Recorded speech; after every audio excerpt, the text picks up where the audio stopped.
جنہیں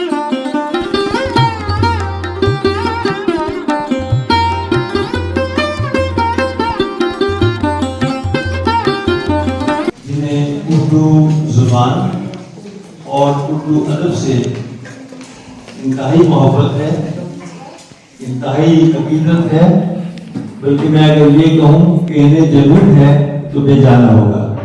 لیکن افسوس یہ ہوا کہ ایک لمبا عرصہ یہ اردو ادب اور اردو زبان سے دور رہی، جس کی وجہ یہ ہوئی کہ جہاں یہ جرمنی میں رہتی تھی وہاں پہ انہیں کوئی ایسا موقع میسر نہ آیا. شریف اکیڈمی جرمنی کی کارکردگی پر ان کی گہری قدر تھی.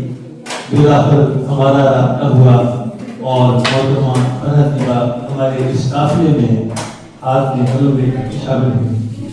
محترمہ فرحت نگا سے جب ہماری ملاقات ہوئی تو میں نے محسوس کیا کہ انہیں بہت شوق ہے کہ یہ کچھ لکھیں اور اردو جیسے کہ ایک کسی گم شدہ قیمتی چیز کی مانند تھی جو انہیں دوبارہ ملی.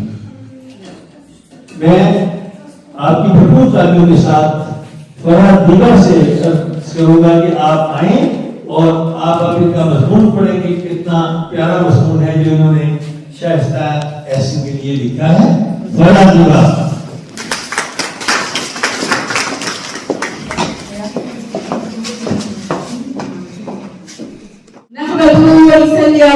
رسول الکریم اما بعد فاعوذ باللہ من الشیطان الرجیم بسم اللہ الرحمن الرحیم.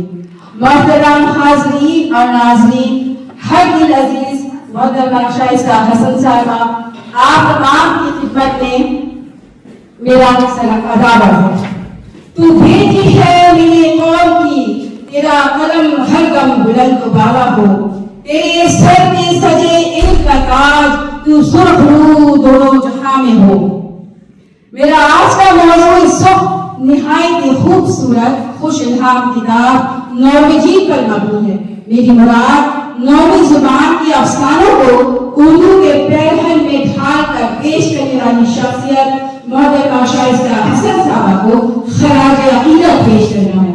میں حسنہ دعا کی اس پرلطف اور باوقار منزل پہ کھڑی یہ سوچ رہی ہوں کہ آپ کی اس کتاب کا احاطہ کیسے کروں. زبان کو بیان نہیں ملتا، لہجے کو فصاحت نہیں ملتا. آپ کی اس لازوال کوشش کو تین الفاظ میں سینہ کردار پر رقم کرو. بنظر عمیق دیکھا جائے تو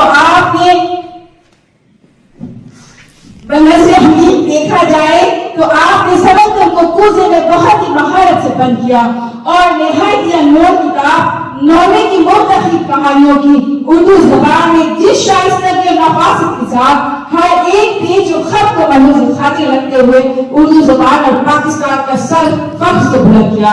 محترمہ شائستہ حسن صاحبہ نے یہ بات ثابت کر دی ہے کہ اردو اور پاکستان کا سر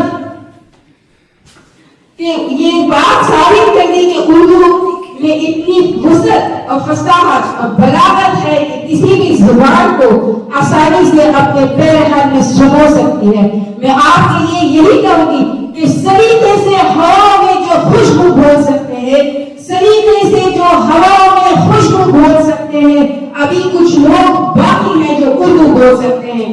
محترمہ شائستہ حسن صاحبہ کی اس محنت کو سلام پیش کرتے ہیں جنہوں نے اس کتاب پڑھنے کو اردو میں پڑھنے والوں کے لیے آسان بنایا، اور تمام اردو بولنے والے اور سننے والے بالخصوص شریف اکیڈمی جرمنی کے لیے میں تہہ دل سے مشکور ہوں کہ جنہوں نے شائستہ حسن صاحبہ کے اعزاز میں ایک خوبصورت اور پروقار تقریر منعقد کی اور ہمیں بھی بولنے کا موقع ملا. والسلام. فرحت نگا، شریف اکیڈمی جرمنی.